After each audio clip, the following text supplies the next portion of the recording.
आज हम पढ़ेंगे संविधान का भाग एक। भाग एक किसकी बात कर रहा है? संघ एवं उसका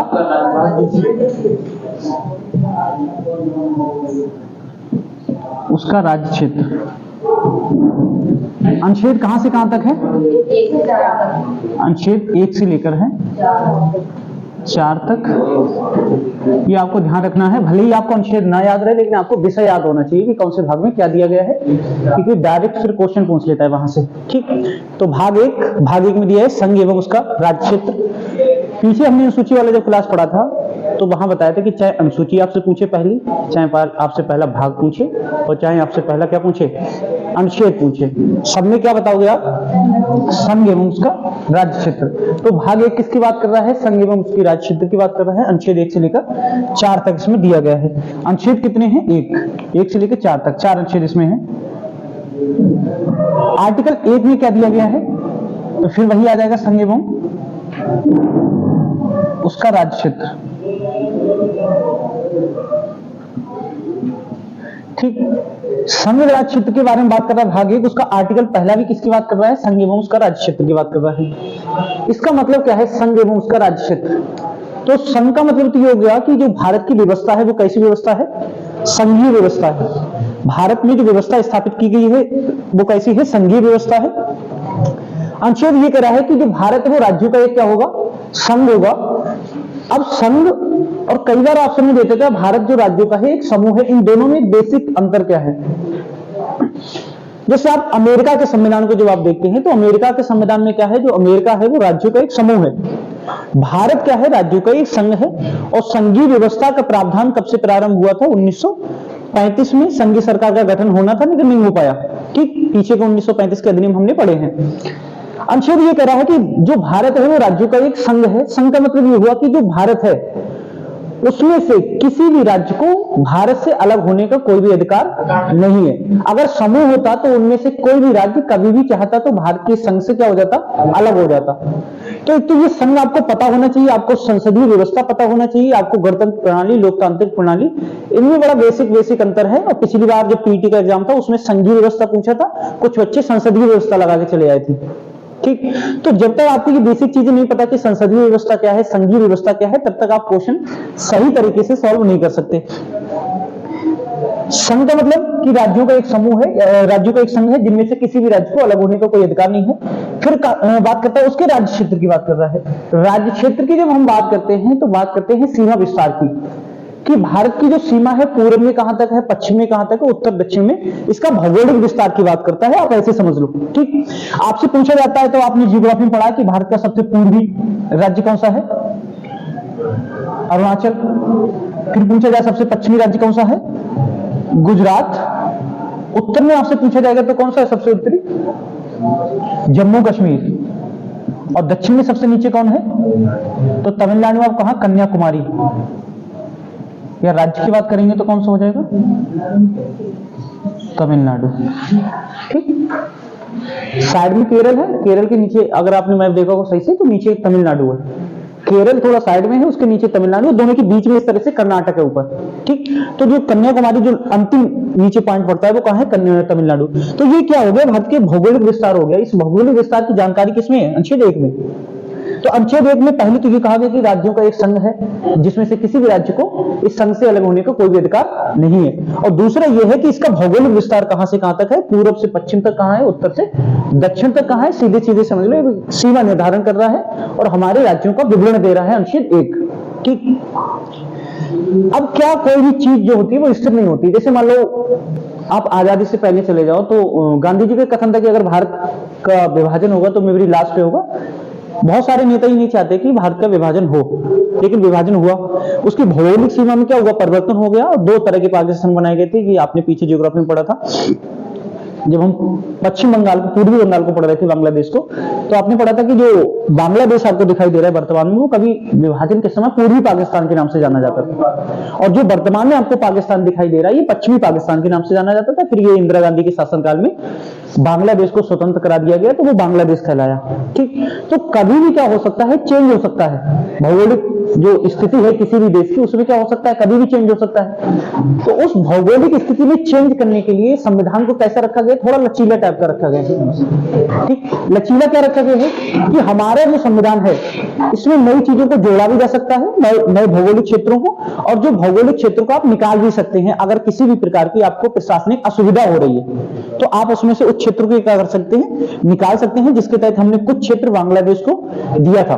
ठीक, तो इसमें ये एक प्रावधान ये रखा गया है कि अगर भविष्य में इस तरह की कोई मुश्किल बनती है तो आप किसी नए क्षेत्र को शामिल भी कर सकते हैं। अगर आप किसी को शामिल करना चाहते हैं या कोई आप में शामिल होना चाहता है तो आप उसे शामिल कर सकते हैं या आप उसे निकाल सकते हैं। अब ये जो प्रावधान रखा गया ये दूसरे अनुच्छेद में है। अनुच्छेद 2 क्या कहता है, अनुच्छेद 2 कहता है नए राज्यों का प्रवेश।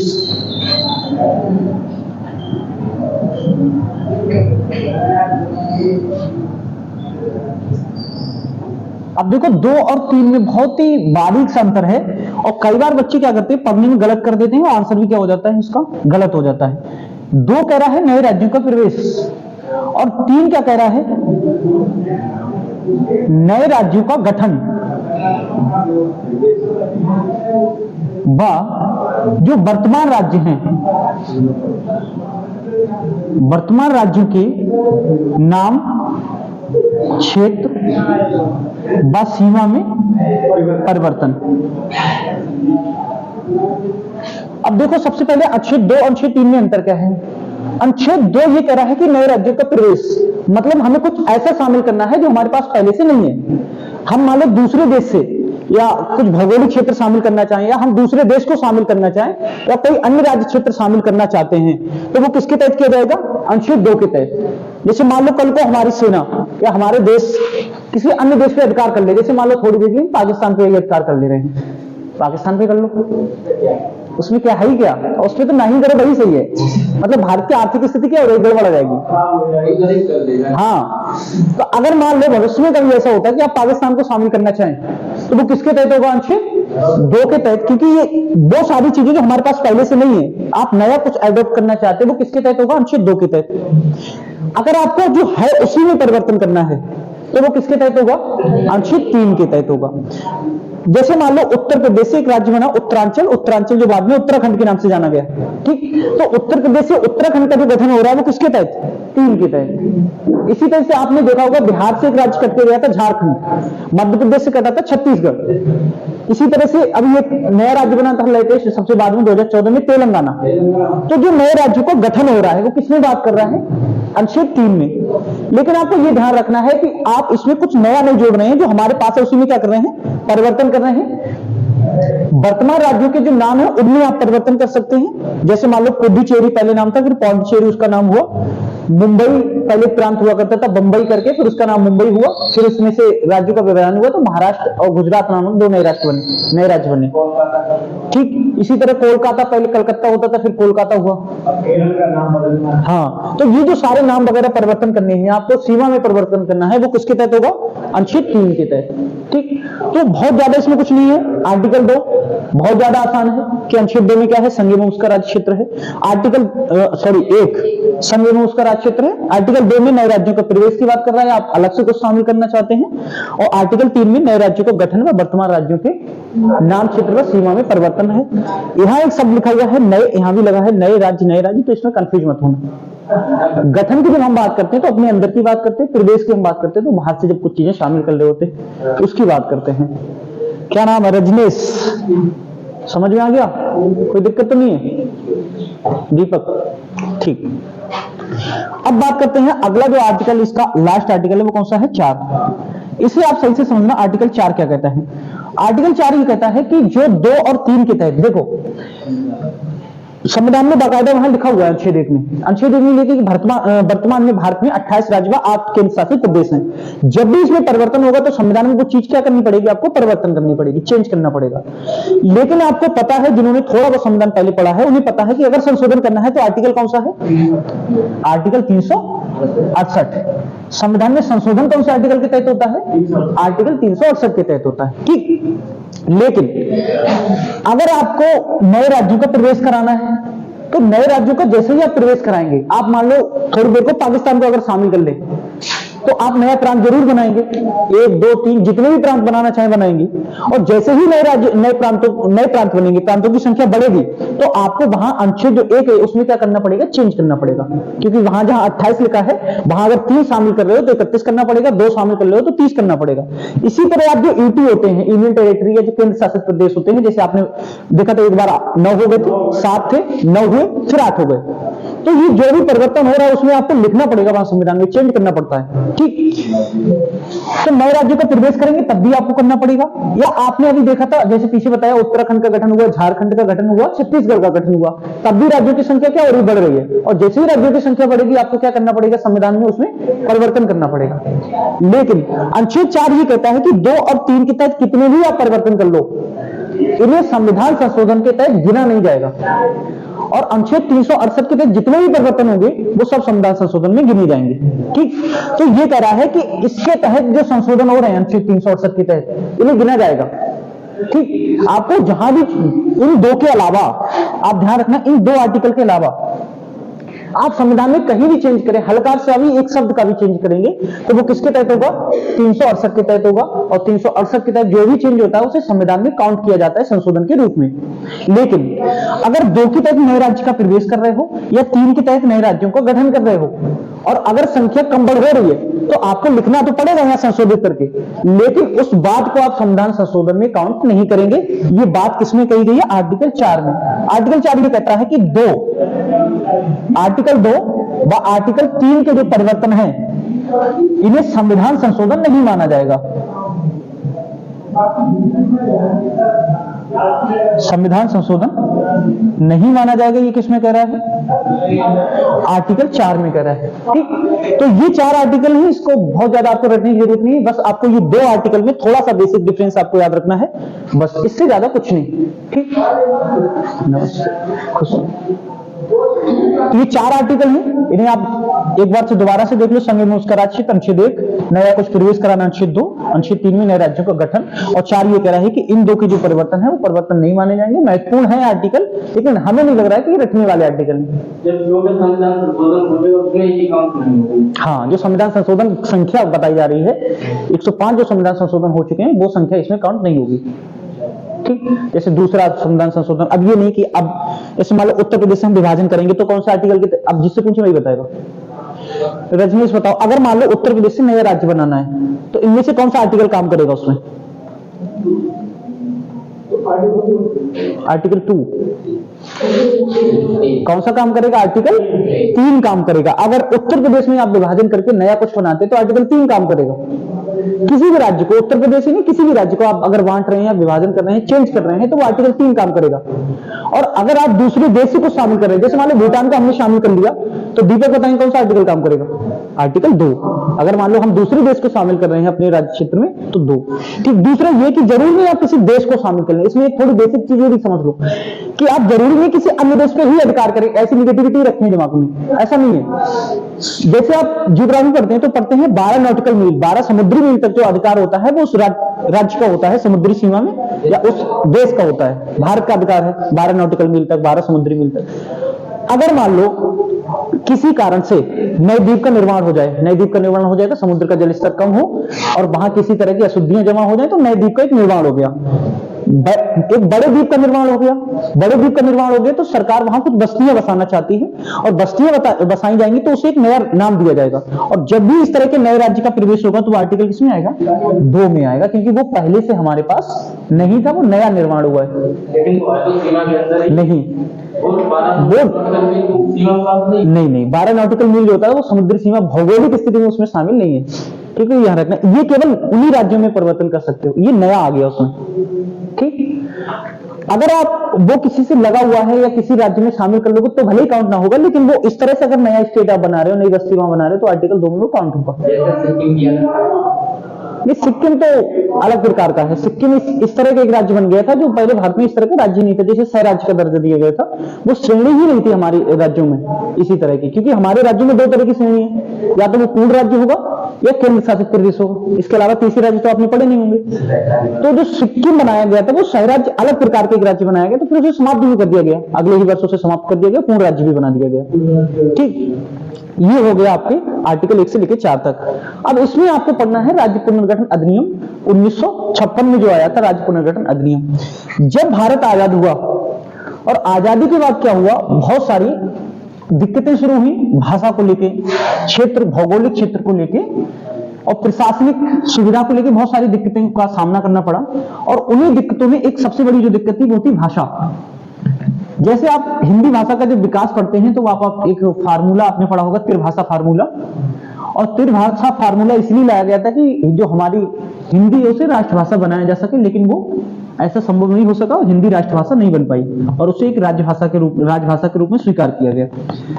तो आप जब हिंदी का विकास पढ़ रहे थे, जब आपने हिंदी का विकास पढ़ा होगा तो उसमें एक चीज पढ़ी होगी कि कुछ दक्षिण के जो क्षेत्र थे या दक्षिण वाले जो लोग थे वो नहीं चाहते थे कि हिंदी भारत की राष्ट्रभाषा बने। और ये संभव ही नहीं था कि राष्ट्रभाषा बन ही नहीं सकती है, क्योंकि राष्ट्रभाषा की डेफिनेशन है कि राष्ट्र के प्रत्येक नागरिक के द्वारा समझी, बोली और पढ़ी जाने वाली भाषा क्या कहलाएगी, राष्ट्रभाषा कहलाएगी। प्रत्येक नहीं तो मेजोरिटी में होना चाहिए। मेजोरिटी में है, हिंदी भाषी लोग मेजोरिटी में हैं, लेकिन फिर भी वो राष्ट्रभाषा नहीं बन पाई। तो एक सरकार फार्मूला लेके आई थी, त्रिभाषा फार्मूला, जिसने बहुत ज्यादा काम किया नहीं और वो फार्मूला फेल हो गया। फिर उसके बाद राजभाषा बना दिया गया हिंदी को। ये भाषा के अंदर का जो व्यक्ति के अंदर पैदा हुआ कि हमारी भाषा को ज्यादा दर्जा मिल जाए, हम ये भाषा बोलते हैं, हमें अलग से कुछ प्रावधान मिले सरकार की तरफ से। इन्हीं प्रावधानों को लेकर मांग होने लगी थी राज्यों को लेकर, और नए राज्यों के निर्माण की मांग होने लगी थी भारत के अंदर। जो विशेष भाषा को बोलने वाले लोग थे वो अपनी अपनी भाषा के आधार पर राज्यों का मांग कर रहे थे। इसके लिए बहुत सारी समितियां पहले बन चुकी थी और उन समितियों ने उन्हें क्या कर दिया था, अस्वीकार कर दिया था कि नहीं, भारत में जो हमने इतनी मेहनत के बाद एक संघीय व्यवस्था, एक संघीय ढांचा स्थापित किया, उसका कोई मतलब नहीं रह जाएगा। और संघीय ढांचा का मतलब ये है, कई बार बता दिया कि जब तक एक भी राज्य उस संघीय व्यवस्था में या संघीय ढांचे में विश्वास नहीं करेगा तब तक वो असफल है, उसका कोई मायने नहीं है उस संघीय ढांचे के। तो जो संघीय ढांचा हमने भारत के अंदर बना के तैयार किया था, तो हमारे देश के जो नेता थे या जो संविधान सभा के लोग थे वो नहीं चाहते थे कि देश में इस तरह से एक नया विभाजन पैदा हो जाए भाषा के आधार पर। तो उस विभाजन को रोकने के लिए भारत के अंदर राज्यों की मांग की गठन हुई, नए राज्यों के गठन की मांग हुई भाषा के आधार पे, और उसको रोकने के लिए कई सारी समितियां बनाई गई। इससे पहले आप एक राज्य जब पढ़ते हैं 1935 के अधिनियम के तहत गठित हुआ था जिसका नाम था उड़ीसा। और उड़ीसा जो था ये पहला राज्य, ऐसा राज्य था जो किसी भाषा के आधार पर जिसे नाम दिया गया था। उड़ीसा में कौन सी भाषा बोली जाती है? उड़िया। ठीक, वैसे जब आपसे क्वेश्चन पूछा जाता है तो आंध्र प्रदेश लगा के आते हो, वो सही भी है, संविधान के बाद की बात हो गई। लेकिन कभी भी अगर भविष्य में इस तरह का क्वेश्चन पूछ ले कि संविधान के निर्माण से पहले भाषा के आधार पर अगर कोई गठित राज्य था, वो कौन सा था? उड़ीसा। इस तरह का बहुत कम क्वेश्चन इस तरह से आज तक पूछे गए हैं। फिर भी अगर पूछ ले तो आपको ध्यान रखना, ये जो उड़ीसा था ये कौन सी भाषा बोली जाती थी इसमें? उड़िया। लेकिन उस समय इस तरह के कभी भी लोगों ने नहीं सोचा था कि आगे चलकर बहुत सारा ज्यादा दिक्कतें फेस करनी पड़ेंगी इस बात को लेकर, भाषा को लेकर। तो ये तो संविधान के निर्माण से पहले की बात है, ये 1935 के अधिनियम के तहत इसका गठन हो चुका था। ठीक, लेकिन अगर संविधान के बाद की बात करें तो सबसे पहले जो मांग उठी वो किसकी उठी? तेलुगु भाषी जो लोग थे, तेलुगु भाषी लोगों ने आंदोलन शुरू कर दिया अपने अलग राज्य की मांग को लेकर कि हमारे लिए जो तेलुगु भाषी लोग हैं उनके लिए अलग राज्य का निर्माण किया जाए। सरकार इस बात पे सहमत नहीं थी। सरकार नहीं चाहती थी कि इस तरह का कोई विभाजन भारत के अंदर पैदा हो नया। हम बहुत सारी परिस्थितियों से गुजर के आए हैं। तो सरकार ने क्या किया, इनकी मांगों को दरकिनार किया, उनकी तरफ कोई ध्यान नहीं दिया। तो उन लोगों ने, जो तेलुगु भाषी लोग थे, उन्होंने आंदोलन शुरू कर दिया। आंदोलन जब शुरू कर दिया तो उसमें एक नेता थे कांग्रेस के, पोट्टी श्रीरामुलु।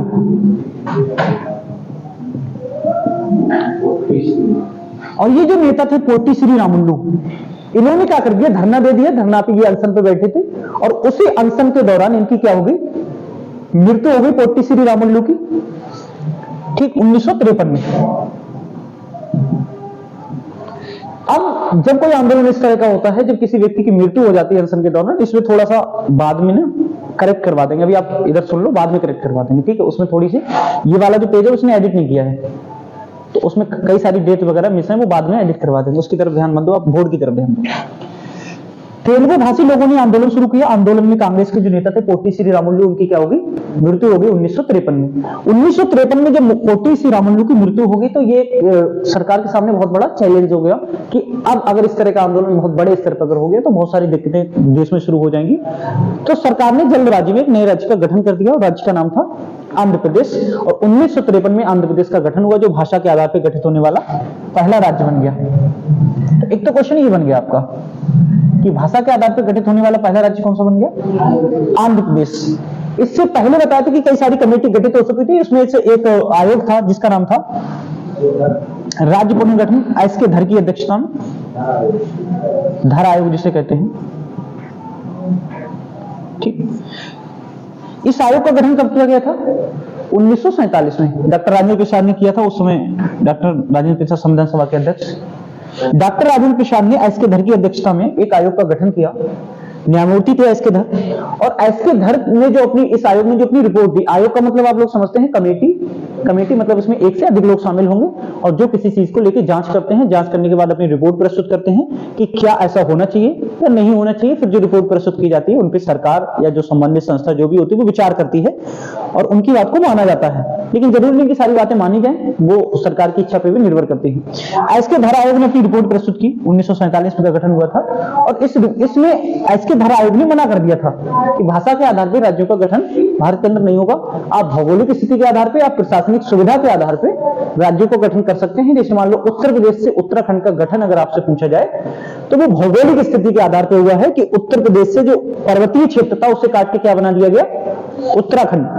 तो वो ना तो भाषा के आधार पर गठन हुआ है उत्तराखंड का, ना किसी अन्य के आधार पर, वो भौगोलिक स्थिति के आधार पर गठन हुआ। ऐसे ही आप बिहार से जब आप झारखंड का गठन देखते हो अलग से हुआ है तो वो पठारी क्षेत्र के आधार पर, वो किस आधार पर हुआ है, भौगोलिक स्थिति के आधार पर, ना कि भाषा के आधार पर हुआ है। और यही कहना था किसका, एस के धर जो आयोग का गठन किया गया था इसका। ठीक,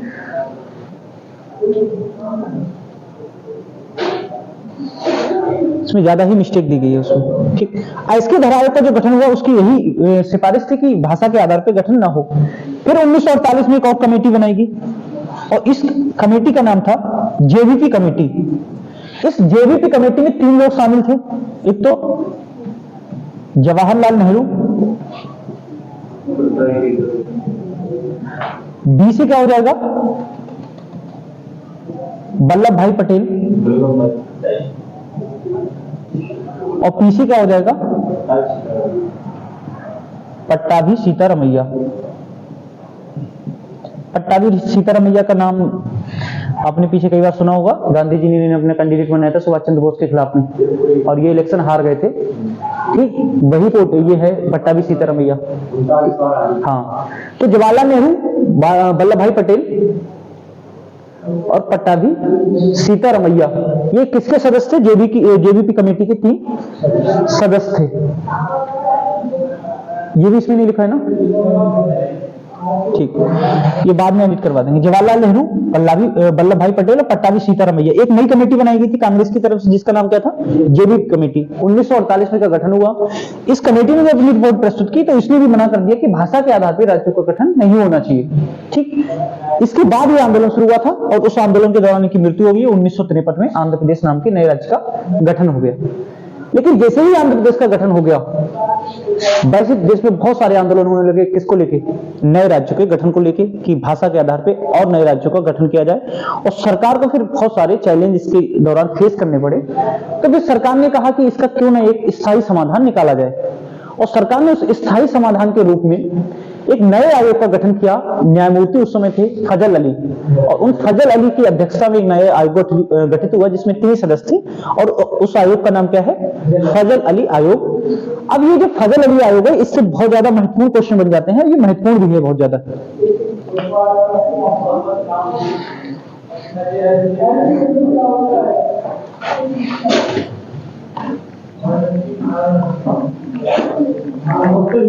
नमस्ते।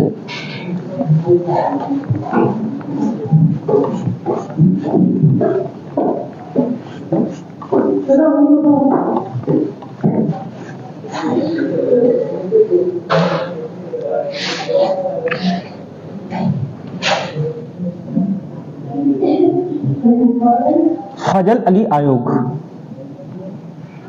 न्यायमूर्ति फजल अली, इनकी अध्यक्षता में एक आयोग का गठन किया गया था। गठन कब हुआ था तो आप किसी डेट याद रखना है, मतलब तिथि सन याद रखनी, 1953 में इस आयोग का गठन हुआ। इसमें कितने सदस्य थे तो कुल इसमें 3 सदस्य थे, और उन 3 सदस्यों में एक तो फजल अली आयोग थे और दूसरे जो सदस्य थे 2 एच.एन. कुंजरू और के.एम. पड़कर।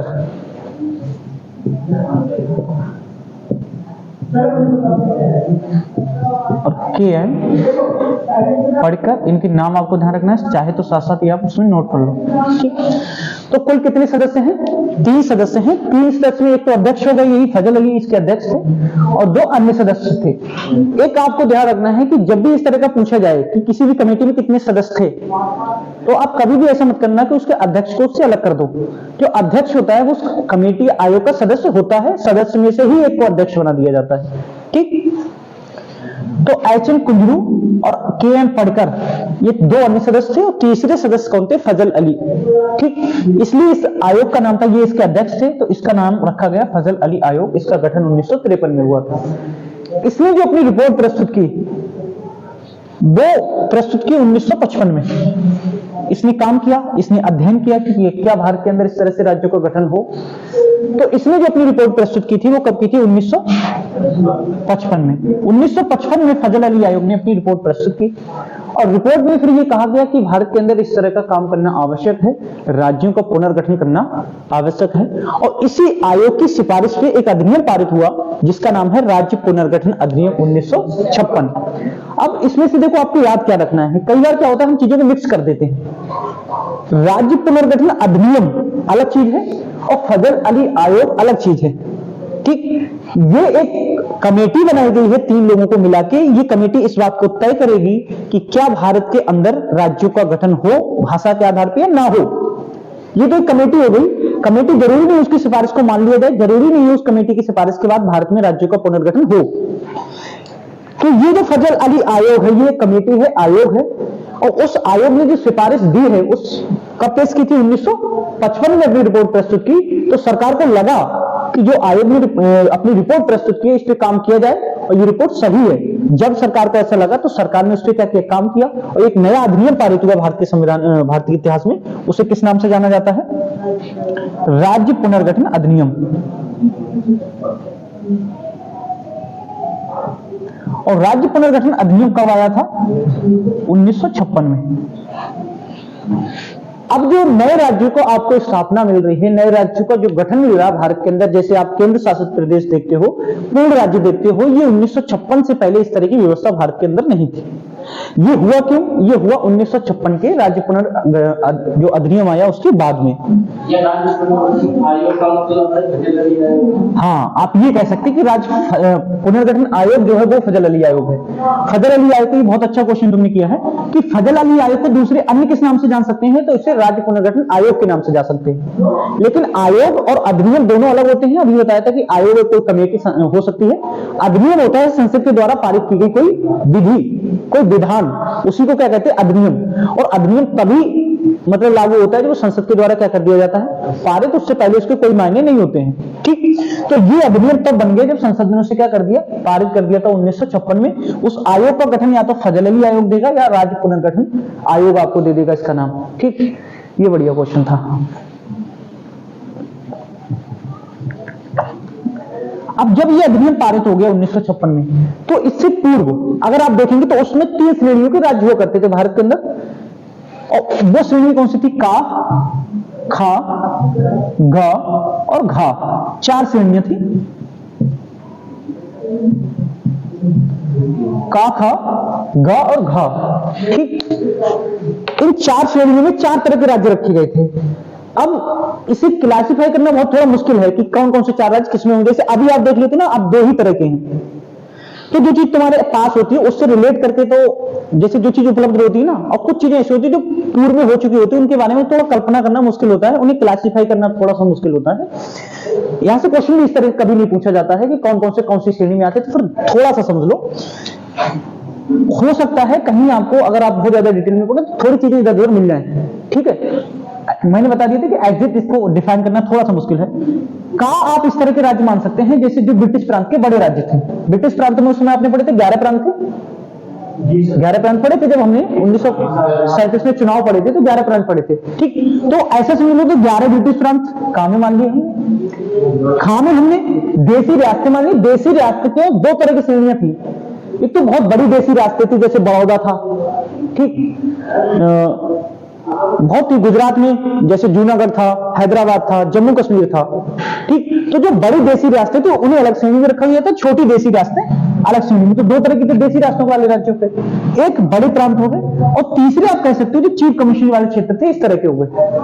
तो तीन तो आप पहले से ही समझे बैठे हो कि देसी रियासत क्या होता है, चीफ कमीशन क्षेत्र क्या होता है और प्रांत क्या होते हैं। ठीक, जहां पे जो राजा महाराजाओं का शासन चलता था वो देसी रियासत, चीफ कमीशनी क्षेत्र। हाँ, ये आपने पीछे पढ़ा था कि 4 चीफ कमीशन क्षेत्र थे, और उन 4 चीफ कमीशन क्षेत्र का मतलब ये था कि जैसे वर्तमान में आप केंद्र शासित प्रदेश देखते हो, केंद्र शासित प्रदेश में अगर आपसे क्वेश्चन पूछा जाए कि किसका नियंत्रण होता है, तो डायरेक्ट राष्ट्रपति का नियंत्रण होता है। राष्ट्रपति के अधीन वहां के जो होते हैं वो डायरेक्ट काम कर रहे होते हैं, उनका उत्तरदायित्व होता है। देखो सबसे बेसिक अंतर क्या होता है राज्य में और केंद्र शासित प्रदेश में। राज्य में जो राज्यपाल होता है वो अपने कार्यों के लिए उत्तरदायी नहीं होता है, लेकिन जो यूटी होते हैं केंद्र शासित प्रदेश, उनका जो राज्यपाल होता है वो उत्तरदायी होता है किसके प्रति, राष्ट्रपति के प्रति। ठीक, तो इसमें अंतर ये था चीफ कमीशन क्षेत्र में, जिसे वर्तमान में आप जिन्हें केंद्र शासित के रूप में देख रहे हो, और केंद्र शासित में डायरेक्ट अधिकार किसका होता है, केंद्र का होता है। उसी समय कुछ प्रांत ऐसे थे जहां सीधे गवर्नर वायसराय का शासन था, वो कहलाते थे चीफ कमीशन क्षेत्र। बड़े क्षेत्र थे, 4 ही क्षेत्र थे भारत के अंदर। ठीक, कुल देसी रियासतों की संख्या 552 थी। ठीक, 552 में से 4 को छोड़ के बाकी सबने भारत में विलय कर दिया था। 3 ऑप्शन दिए गए थे इन्हें कि या तो आप भारत में विलय कर दो, या पाकिस्तान के साथ चले जाओ, या अपना स्वतंत्र रूप से संविधान निर्माण करो, अपने आप को स्वतंत्र घोषित कर दो। तो उनमें से 4 जो देसी रियासतें थी उन्होंने इसमें गड़बड़ किया था, बाकी ने अपनी स्वतंत्र मर्जी से हो गए थे, इसमें शामिल हो गए थे। ठीक,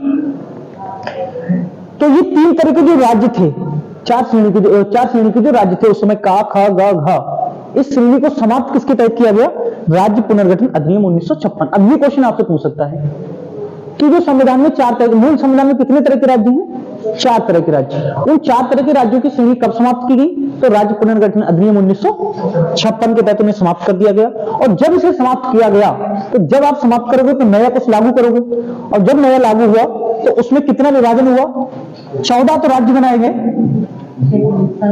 और 6 केंद्र शासित प्रदेश बनाए गए, 6 यूटी बनाए गए भारत के अंदर। और ये जो श्रेणियां थी इन्हें क्या कर दिया गया, समाप्त कर दिया गया।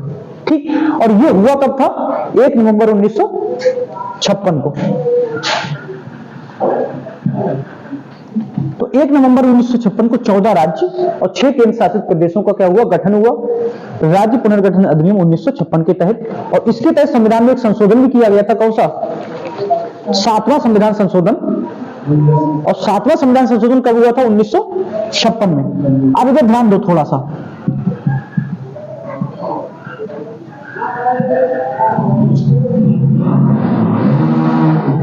और 7वां संविधान संशोधन हुआ 1956 में। अभी पीछे हमने जब आर्टिकल 1, 2, 3 और 4 पढ़े, तो वहां हमने क्या पढ़ा था कि इनकी तहत कोई संविधान संशोधन होगा तो नहीं माना जाएगा, यही तो पढ़ा था। अब आप यहां ये पढ़ रहे हो कि इसमें संविधान संशोधन कर दिया गया। ये कहीं ना कहीं आपको लग रहा होगा कि दोनों बातें एक दूसरे के विपरीत हैं, जबकि ऐसा नहीं है। ठीक, हम जो काम करने जा रहे हैं किसके तहत, राज्य पुनर्गठन अधिनियम 1956 के तहत। ये संभव ही नहीं था कि बिना संविधान संशोधन किए आप इसे संभव कर सको, क्योंकि उस समय जो श्रेणी थी अनुच्छेद 1 में जो लिखा हुआ था, उस समय इस तरह का था ही नहीं केंद्र शासित प्रदेश और पूर्ण राज्य। उस समय तो ये 4 श्रेणियां थी ना। और ये संशोधन हमें कहां करना पड़ा, ये हमें राज्यों के प्रकार में संशोधन करना पड़ा। अगर आप राज्यों के प्रकार में कोई संशोधन कर रहे हो, जैसे वर्तमान में राज्य हैं 2 तरह के, एक तो यूटी और पूर्ण राज्य, अगर आप इन राज्यों की श्रेणियों को समाप्त करोगे और कुछ नया लागू करोगे, तो उसमें क्या करना पड़ेगा, आपको संशोधन करना पड़ेगा। या आप ऐसे समझ लो, अगर ये श्रेणी ऐसी ही रहने दी जाती, उनमें कोई चेंज नहीं होता, और इनमें से जैसे 11 थे इनमें से 14 कर दिए जाते, जहां 552 थे 556 कर दिए जाते, जहां 4 थे वहां 15 कर दिए जाते, कोई भी संविधान संशोधन की आवश्यकता नहीं थी। जोड़ी जाए हाँ, तो उसमें संविधान संशोधन हुआ, करना हुआ तो संविधान संशोधन। राज्य की श्रेणी जब सिक्किम को शामिल किया गया तो उसमें संविधान संशोधन किया गया था, 35वां संविधान संशोधन। तो इससे आप क्या समझते हो, इससे ये समझते हो कि अगर जो राज्य हैं उनमें केवल संख्या बढ़ाओ, संख्या कम करो, कोई संविधान संशोधन करने की आवश्यकता नहीं है। और जो राज्य है उनकी श्रेणियां ही समाप्त कर दोगे आप, या नई कोई श्रेणी राज्यों में लागू करोगे कि यूटी और पूर्ण राज्य के अलावा हम कुछ नया शामिल कर रहे हैं, जैसे सिक्किम को शामिल किया गया सह राज्य के रूप में, तो संविधान संशोधन करना पड़ेगा। और सिक्किम के लिए संविधान संशोधन करना पड़ा था। तो आपके सामने दो उदाहरण हैं समझने के लिए। एक तो सिक्किम 35वां संविधान संशोधन करना पड़ा क्योंकि हमने उसे सह राज्य बनाया था, सह राज्य भारत के अंदर थे नहीं।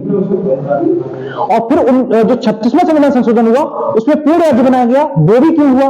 क्योंकि सह राज्य कोई था नहीं और सह राज्य से पूर्ण राज्य बनाने का कोई प्रावधान नहीं था संविधान में। ठीक, तो आपने वहां चेंज किया। अगर यहां आप का में बढ़ा देते संख्या, खा में संख्या बढ़ा देते, गा में संख्या बढ़ा देते, घा में संख्या बढ़ा देते, कोई भी संविधान संशोधन की आवश्यकता हमें नहीं पड़ती। चूंकि हमने इसे समाप्त ही कर दिया और कुछ नया लागू किया था, कुछ नई चीजें जोड़ी थी, इसलिए हमें 7वां संविधान संशोधन करना पड़ा 1956। कोई दिक्कत? ठीक। तो इसमें कितने राज्य बने थे? तो मूल रूप से जो पूछा जाए 1956 का अधिनियम में जब आपसे पूछा जाए कितने राज्य बने थे? 14। और कितने केंद्र शासित प्रदेश बने थे? 6। जबकि वर्तमान में 14 दूनी 28 राज्य हो गए हैं और 8 केंद्र शासित प्रदेश होंगे। अब यहां भी 2 गुणा मत कर देना, हर जगह कॉन्सेप्ट काम नहीं करता। ये थोड़ी सी मतलब थोड़ा सा पढ़ाई थोड़ी इस वे में होना चाहिए, थोड़ी सी बोर है। हाँ, इसमें 2 जोड़ दो, ऐसा कर सकते हो, रीजनिंग लगा सकते हो इसमें।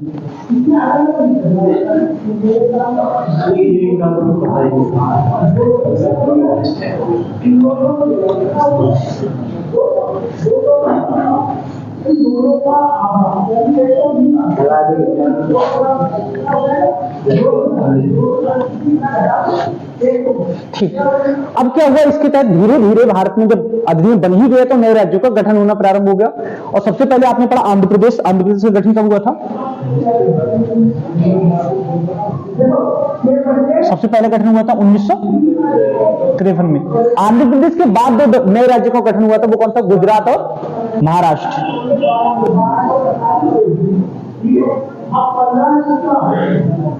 गुजरात व महाराष्ट्र, इन दोनों का गठन कब हुआ था? 1960 में। देखो ये तो बहुत है कि गुजरात महाराष्ट्र, लेकिन ये आए कहां से? जैसे आंध्र प्रदेश को जब आपसे पूछा जाता है तो आंध्र प्रदेश कहां से आया था? आंध्र प्रदेश है मद्रास से। मद्रास उसमें प्रांत हुआ करता था, तो मद्रास से नया राज्य आया आंध्र प्रदेश। लेकिन अगर आपसे पूछा जाए गुजरात और महाराष्ट्र कहां से आ गए? ठीक, तो उस समय जो प्रांत था तो वो था बंबई।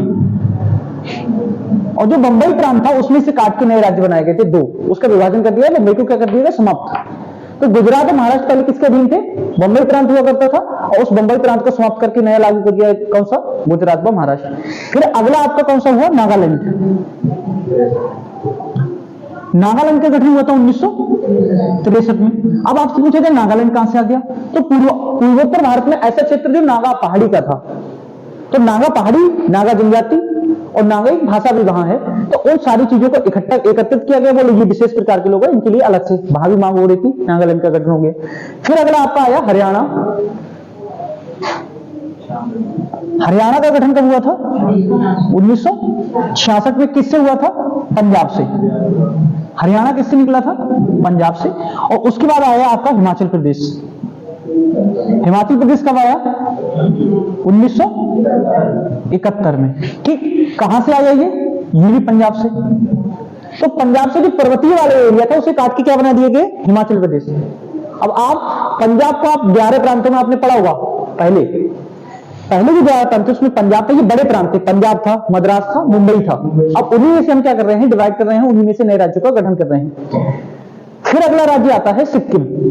ठीक, सिक्किम को सबसे पहले सह राज्य बनाया गया था। सह राज्य बनाया गया था कब? 1974 में। और फिर इसे सिक्किम को 22वां पूर्ण राज्य बनाया गया कब? 1975 में। 1975 में। और इसे इसका क्रम जरूर याद रखना, कौन से नंबर का बना था? 22वें नंबर का ये पूर्ण राज्य बना सिक्किम। ठीक, फिर उसके बाद 3 नए राज्यों का गठन हुआ, मिजोरम, गोवा और तीसरा कौन सा है? अरुणाचल प्रदेश। इन तीनों का गठन एक साथ हुआ।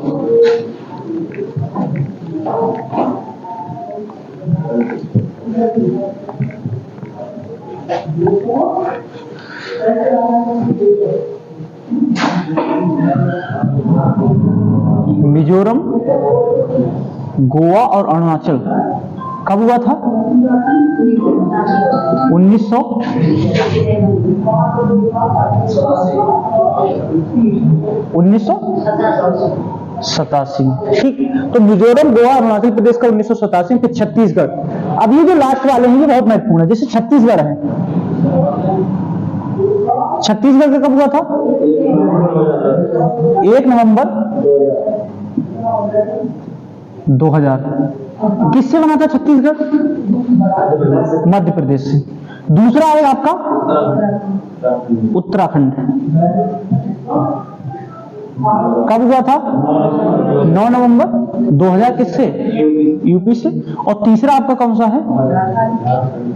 झारखंड, 15 नवंबर 2000। कहां से बना था? बिहार से। और जो अंतिम आपका लास्ट बना था, अब एक तो आप उत्तराखंड का क्रम याद रखो। उत्तराखंड का क्रम कौन सा हो जाएगा आपका? 27वां। ये लिख लेना वहां, ये 27वां, ये 28वां, और ये कौन सा है?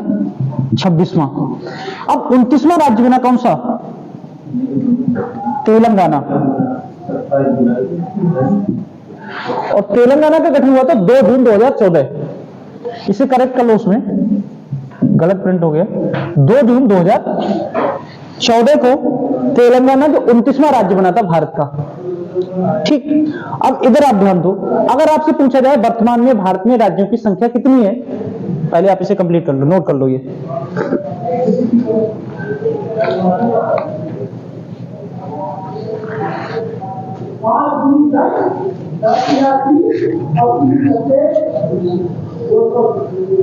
हो गया?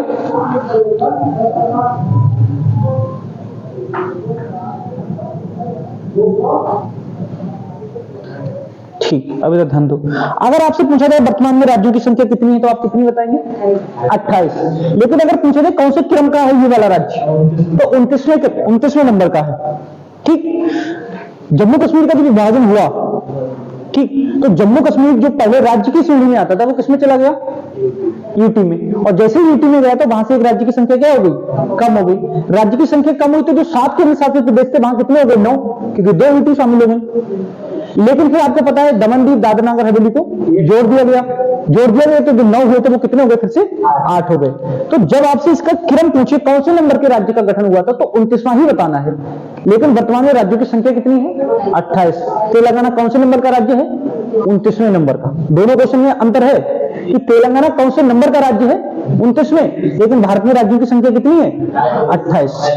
हाँ, है लास्ट। ये आपको ध्यान रखना है। ठीक, अब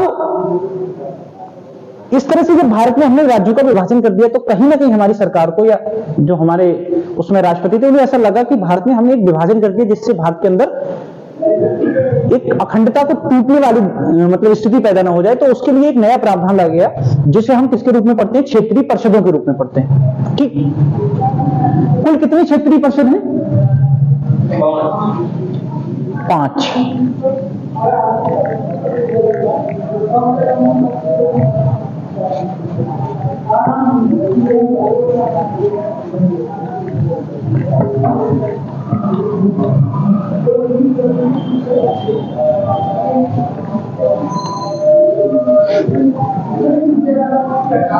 ट्रेन से जाने वाला है कोई इसमें? कोई नहीं है ना? ठीक, कौन लोग हैं? ये नहीं है।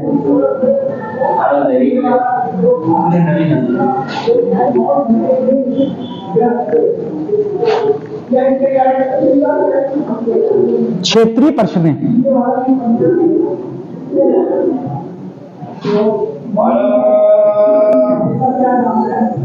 क्षेत्रीय परिषदों का गठन क्यों किया गया? क्योंकि हमने राज्यों का क्या कर दिया? आ रही ट्रेन, जाना है? अच्छा, क्षेत्रीय परिषदें हैं। क्षेत्रीय परिषदों का गठन इसलिए किया गया कि जो भारत में हमने भाषा के आधार पर राज्यों का गठन कर दिया, तो ऐसा ना हो कि राज्यों में आपस में क्या हो जाए, एक प्रकार की फूट पैदा हो जाए, एक दूसरे के साथ में उठने बैठने को ऐसे तैयार ना हो। तो क्षेत्रीय परिषदों का गठन किया गया। क्षेत्रीय परिषदों का गठन आपसे पूछे कब हुआ था? 1956 के अधिनियम के तहत हुआ भारत में क्षेत्रीय परिषदों का। और ये आपको ध्यान रखना है, कुल क्षेत्रीय परिषदों की संख्या कितनी है? 5। ठीक, कुल कितनी है? 5। और प्लस एक कौन सी है? पूर्वोत्तर परिषद। और पूर्वोत्तर परिषद को क्षेत्रीय परिषदों में काउंट नहीं किया जाता है। ठीक, तो 5 तो क्षेत्रीय परिषदें हैं और एक पूर्वोत्तर परिषद है। ठीक, दूसरा अगर आपसे पूछा जाए क्षेत्रीय परिषदों का अध्यक्ष कौन होता है, तो जो गृह मंत्री होता है केंद्र का, वो इसका क्या होता है, अध्यक्ष होता है। और जो राज्यों के मुख्यमंत्री होते हैं वो क्षेत्रीय परिषदों के क्या होते हैं, सदस्य होते हैं। ठीक, क्षेत्रीय परिषद 5 हैं, 5 क्षेत्रीय परिषद में कई सारे राज्यों को एक क्षेत्रीय परिषद में शामिल किया गया है। तो उसके जितने भी मुख्यमंत्री होंगे, जैसे मान लो किसी क्षेत्रीय परिषद में 5 राज्य शामिल हैं, तो पांचों मुख्यमंत्री क्षेत्रीय परिषद के क्या होंगे, सदस्य होंगे।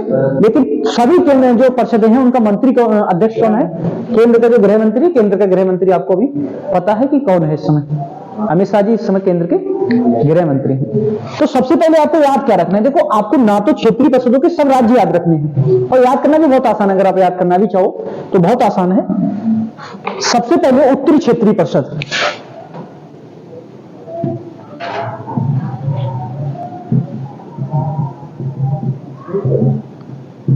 तो दूसरी कौन सी हो जाएगी, मध्य क्षेत्रीय परिषद, कोई सी भी पहले लिख लो। फिर तीसरी दक्षिण क्षेत्रीय परिषद, पूर्वी क्षेत्रीय परिषद और पश्चिमी क्षेत्रीय परिषद। देखो सबसे पहले तो इनका सबका मुख्यालय याद रखना है आपको। जब आपसे पूछा जाए उत्तरी क्षेत्रीय परिषद का मुख्यालय कहां है, नई दिल्ली। मध्य क्षेत्रीय परिषद का,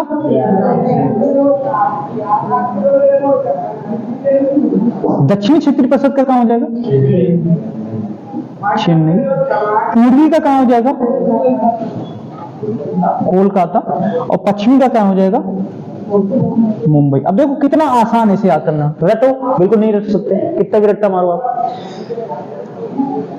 सबसे पहले मध्य क्षेत्रीय परिषद याद कर लो, ये रटना भी जैसे भी याद करना है कि उत्तर प्रदेश इसी में शामिल है मध्य क्षेत्रीय परिषद में, इसलिए बहुत ज्यादा जरूरी हो जाती है। उत्तर प्रदेश कौन सी क्षेत्रीय परिषद में है, मध्य क्षेत्रीय परिषद में है, और इस मध्य क्षेत्रीय परिषद का मुख्यालय भी उत्तर प्रदेश के प्रयागराज में है। इसे तो आपको याद करना ही करना है। अब अगर आप भारत का भौगोलिक विभाजन देखो तो आपने चेन्नई, जो वर्तमान में चेन्नई कहलाती, पहले इसे क्या कहते थे, मद्रास। 3 प्रेसिडेंसियां पड़ी थी, मद्रास, मुंबई और कोलकाता। और जितना हम अब सोचते हैं इससे कहीं ज्यादा उस समय ब्रिटिश सरकार सोचती थी भौगोलिक विभाजन को लेकर, अपने नियंत्रण को लेकर कि किस तरह से भारत पर नियंत्रण किया जा सकता है। आप देखो उसमें उन्होंने 3 जो बनाई थी प्रेसिडेंसी, वो लगभग अगर आप उत्तर भारत को छोड़ दो पूरा भारत को कवर कर रही थी। दक्षिण में अगर सबसे बड़ा शहर उसमें था मद्रास, पश्चिम में, पूर्व में जो सबसे बड़ा था वो कोलकाता, और पश्चिम में सबसे बड़ा था मुंबई। ठीक, तो आप दक्षिण में देखो मद्रास सबसे बड़ा था, चेन्नई दक्षिण की हो जाएगी। पूर्व में कोलकाता से बड़ा कोई नहीं है, कोलकाता बहुत बड़ा बंदरगाह था उस समय, तो पूरी क्षेत्रीय परिषद की कोलकाता। और पश्चिम में सबसे बड़ा शहर कौन सा था, मुंबई, बंदरगाह था बहुत बड़ा, तो पश्चिम में किसकी हो जाएगी, मुंबई। बचा आपका मध्य वाला, आपको याद है, प्रयागराज। उत्तरी का आप याद रखिएगा कौन सा है, नई दिल्ली। कंफ्यूजन ये होगा जब आप उत्तरी पूछेगा तो आप उत्तर प्रदेश में लगा देना। जब भी आपसे पूछे कि उत्तर प्रदेश किसमें शामिल है, ऑप्शन ए उत्तरी देगा, और आप उत्तरी लगा के बैठ जाना, क्योंकि उत्तर प्रदेश किसमें शामिल है, मध्य क्षेत्रीय परिषद में शामिल है। ठीक, अब इसमें राज्यों की बात करें तो पहली वाली जो है उत्तरी क्षेत्रीय परिषद, इसमें कौन कौन से आ जाएंगे, पंजाब, हरियाणा, राजस्थान, मध्य प्रदेश। ठीक, पंजाब, हरियाणा, राजस्थान और मध्य प्रदेश किस में आ जाएंगे, हाँ इसमें जम्मू कश्मीर, लद्दाख, चंडीगढ़, दिल्ली भी आएंगे, हिमाचल प्रदेश वगैरह। हिमाचल प्रदेश, दिल्ली, जम्मू कश्मीर और लद्दाख और चंडीगढ़। हरियाणा आ गया है क्या, आ गया, पंजाब भी आ गया। हाँ मध्य प्रदेश मध्य वाले में। ठीक, अब देखो पंजाब, हरियाणा, राजस्थान, ये सारे याद करने की आपको कोई जरूरत नहीं है। एक तो दिल्ली आपको याद रखना है क्योंकि दिल्ली में इसका क्या है, मुख्यालय है। ठीक, इसलिए आपको दिल्ली याद रखना है। मध्य की अगर हम बात करेंगे तो इसमें कौन सा आ जाएगा, यूपी, एमपी, छत्तीसगढ़ और उत्तराखंड। ठीक, फिर आप अपने पास के याद रखो, पूर्वी में कौन कौन सा आ जाएगा आपका, पश्चिम बंगाल, झारखंड, उड़ीसा,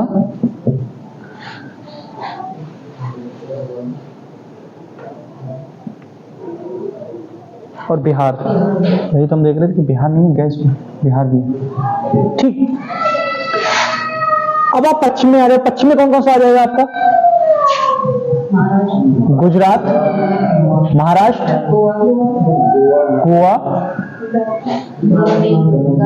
दमन दीव और दादर नगर हवेली। ठीक, अब बचे हुए जो आपके तेलंगाना वगैरह वो किसमें आ जाएंगे इसमें? तेलंगाना, आंध्र प्रदेश, कर्नाटक, तमिलनाडु।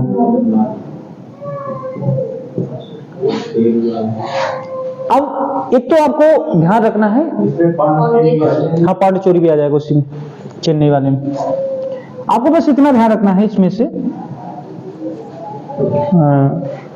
जो अंडमान निकोबार है वो किसी भी क्षेत्रीय परिषद में शामिल नहीं है। ठीक, तो अंडमान निकोबार किसी भी क्षेत्रीय परिषद में शामिल नहीं है, ये आपको विशेष करके याद रखना है। लक्षद्वीप भी किसी क्षेत्रीय परिषद में शामिल नहीं है। तो दो, अंडमान निकोबार और लक्षद्वीप किसी भी क्षेत्रीय परिषद में शामिल नहीं है, बाकी सबका विभाजन है। नोट्स में सही से दिया गया है, अगर बोर्ड पे नहीं दिख रहा हो तब भी आप नोट्स में उसे सही से पढ़ लेना। कुछ ना याद हो तो आप इनके मुख्यालय याद कर लेना, मुख्यालय बहुत जरूरी है। उत्तर प्रदेश किसमें शामिल है, ये बहुत ज्यादा जरूरी है। ठीक, इसके बाद एक परिषद है, उसका नाम क्या है? पूर्वोत्तर परिषद। पूर्वोत्तर परिषद का मुख्यालय बहुत जरूरी है,